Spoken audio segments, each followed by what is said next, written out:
माने इसमें कोई नवरात्र नहीं चल रहा है, कोई पवित्र महीना नहीं चला कि दर्शन करने चले आए हैं। एक बहाना बनाकर के चुनाव प्रचार करने के लिए आए, यह असंवैधानिक है।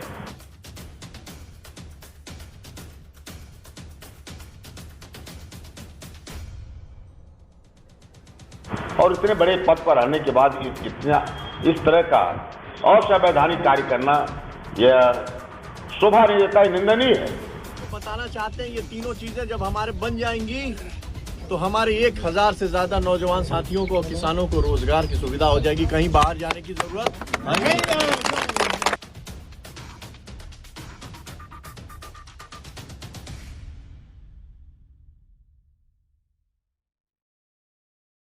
नमस्कार, मैं अभिनेंद्र। उत्तर प्रदेश में विधानसभा चुनाव अपने चरम पर है, तो ही जनपद गाजीपुर की राजनीति भी अब गर्म हो चुकी है। जनपद गाजीपुर में जम्मू और कश्मीर के उपराज्यपाल मनोज सिन्हा का आगमन होता है।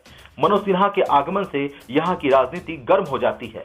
तरह तरह की चर्चाएं होती हैं कि क्या मनोज सिन्हा के आने की वजह से गाजीपुर की फिजा बदल जाएगी, क्या भारतीय जनता पार्टी को मजबूती मिलेगी। लेकिन मनोज सिन्हा तो राजनीति में रुचि लेते हुए नजर नहीं आ रहे हैं। जब से मनोज सिन्हा जनपद गाजीपुर में आए हैं, तब से वह गाजीपुर के विभिन्न क्षेत्रों के मंदिरों में दर्शन करते हुए नजर आ रहे हैं। रविवार को मोहम्मदाबाद विधानसभा क्षेत्र के बैजलपुर स्थित महादेवा सोमेश्वर महादेव के मंदिर में मनोज सिन्हा ने रुद्राभिषेक किया और उसके बाद मोहनपुरा स्थित अपने पैतृक आवास पर कुल देवता को प्रणाम कर आवास पर उपस्थित लोगों से कुशल क्षेम जाना। पूर्व निर्धारित कार्यक्रम के अनुसार जम्मू और कश्मीर के उपराज्यपाल मनोज सिन्हा निर्धारित समय से लगभग 1 घंटा विलंब से बैजलपुर स्थित सोमेश्वर महादेव के मंदिर पहुंचे थे। मंदिर के गर्भगृह में आचार्य पंडित अभिषेक तिवारी ने उपराज्यपाल मनोज सिन्हा का विधि विधान से रुद्राभिषेक कराया। मनोज सिन्हा ने गाजीपुर शहर स्थित अपने आवास पर कुछ लोगों से खास मुलाकात भी की और उनका हालचाल भी जाना। मनोज सिन्हा का घर मोहम्मदाबाद विधानसभा क्षेत्र में है। मोहम्मदाबाद विधानसभा क्षेत्र की लड़ाई भी दिलचस्प है। मोहम्मदाबाद विधानसभा क्षेत्र में अंसारी परिवार ने अब अपनी विरासत अगली पीढ़ी को सौंप दी है।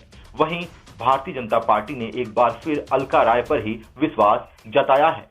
बहुजन समाज पार्टी ने तो माधवेंद्र राय को ही मैदान में उतार दिया है। हम सटीक जातिगत आंकड़े तो आपको नहीं बता सकते, लेकिन मीडिया प्लेटफॉर्म पर प्रकाशित आंकड़ों पर चर्चा जरूर कर सकते हैं।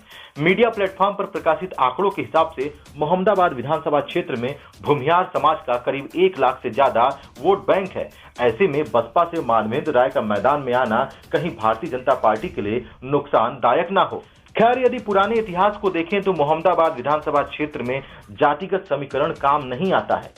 मोहम्मदाबाद विधानसभा क्षेत्र में अंसारी परिवार लंबे अरसे से कायम है, लेकिन 2017 में अलका राय ने 30,000 से ज्यादा मतों से चुनाव जीता था और विधानसभा पहुंची थी। ऐसे में देखने वाली बात यह है कि मोहम्मदाबाद विधानसभा क्षेत्र में क्या अंसारी परिवार अपना रुतबा दोबारा से कायम कर पाएगा या एक बार फिर अलका राय विधानसभा में नजर आएंगी।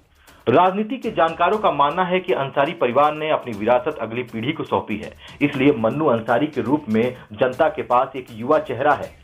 जिस तरह से Mannu Ansari door to door campaign कर रहे हैं, जिस तरह से मन्नू अंसारी गांव-गांव में नुक्कड़ सभा कर रहे हैं, ऐसे में कयास लगाए जा रहे हैं कि जो युवा मतदाता है वो मन्नू अंसारी की तरफ आकर्षित हो सकता है। बूढ़े पुराने लोग बैठे हैं, वो लोग कहते हैं हर बार हमसे पूछते हैं हर गांव में, ये भैया ऑटोवा देवेंगे जब पता ना कहाँ कर जाएंगे। तो हम आज आप लोगों को ये भरोसा दिलाने आए हैं कि जनता का जो फैसला होगा, 7 मार्च को जो जनता का फैसला होगा, उसको सुरक्षित रखने के लिए हम सक्षम है। एक भी वोट के साथ बेईमानी नहीं हो सकती है।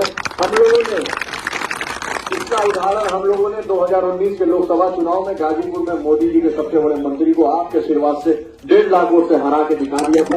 आपके वोट के साथ कोई भी बेईमानी नहीं कर सकता। आप लोग इससे इत्मीनान रखिएगा। बस हाथ जोड़ के निवेदन है कि मेरा चुनाव निशान 4थे नंबर पे है।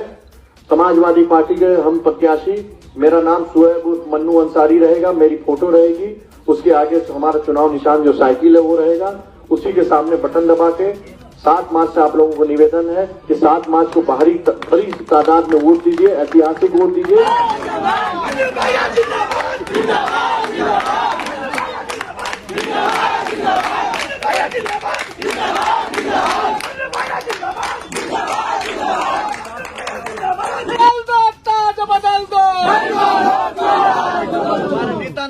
कहा है कि जाओ अपनी मोहम्मदाबाद की जनता को जाके बता देना कि जिस दिन उत्तर प्रदेश में समाजवादी पार्टी की सरकार बनेगी, मैं मुख्यमंत्री बनूंगा और मोहम्मदाबाद की कलम तुम्हारे हाथ में आएगी। जाके अपने नौजवानों से और किसानों से बता देना, वो जो पकनपुरा में खाली जमीन पड़ी हुई है, उसी जमीन पे वो तीनों चीजें वापस दोबारा बनाई। हमारे 1000 से ज्यादा नौजवानों को वहीं नौकरी मिलेगी और वहीं रोजगार मिलेगा। अब कहीं बाहर जाने की जरूरत नहीं। वैसे मनोज सिन्हा के गाजीपुर आने से समाजवादी पार्टी कुछ ज्यादा खुश नजर नहीं आ रही है। समाजवादी पार्टी के जिला अध्यक्ष रामधारी यादव ने इस पर आपत्ति जताई है। साथ ही यह चुनाव जो चल रहा है, विधानसभा चुनाव 2022, इस चुनाव में जनपद गाजीपुर में एक अलग ही रूप पकड़ लिया है। जनपद गाजीपुर में जम्मू कश्मीर के जो उपराज्यपाल हैं मनोज सिन्हा साहब, ये इस समय दर्शन करने आए हुए हैं। मंदिर मंदिर घूम करके दर्शन कर रहे हैं और मंदिरों पर लोगों को बुला करके प्रचार प्रसार कर रहे हैं।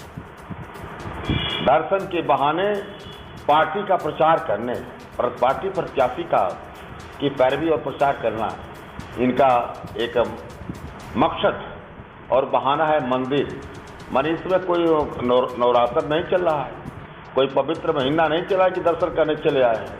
एक बहाना बनाकर के चुनाव प्रचार करने के लिए आए, यह असंवैधानिक है।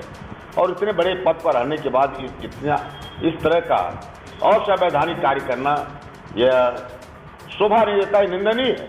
रामधारी यादव ने तो ये तक कह दिया कि हम धरना प्रदर्शन करेंगे, हम धरने पर बैठ जाएंगे। मैं मांग करता हूं कि ये उपराज्यपाल जम्मू कश्मीर मनोज सिन्हा जी ये तो हद को पार कर गए और बलियान जी को जल्दी यहां से भगाया जाए। जनपद गाजीपुर से इनको तत्काल हटाया जाए। इनके रहते कुछ भी हो सकता है और चुनाव प्रभावित हो सकता है। ये चुनाव को प्रभावित करने के लिए ही ये यहाँ डेरा डाले हुए हैं।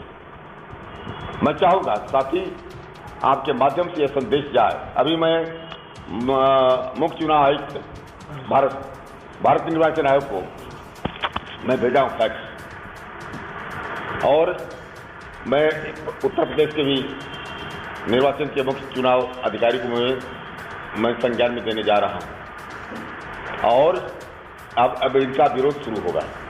अगर ये जनपद नहीं छोड़ते हैं बलिया और मनोज सिन्हा जी अपना दर्शन वर्शन बंद नहीं करते हैं तो इनके विरुद्ध कार्रवाई करने के लिए हम धरना पर बैठेंगे, हम अनशन पर बैठेंगे। देखते हैं विधानसभा चुनाव में आगे और क्या होता है। तब तक आप देखते रहिए एबीटी न्यूज। धन्यवाद।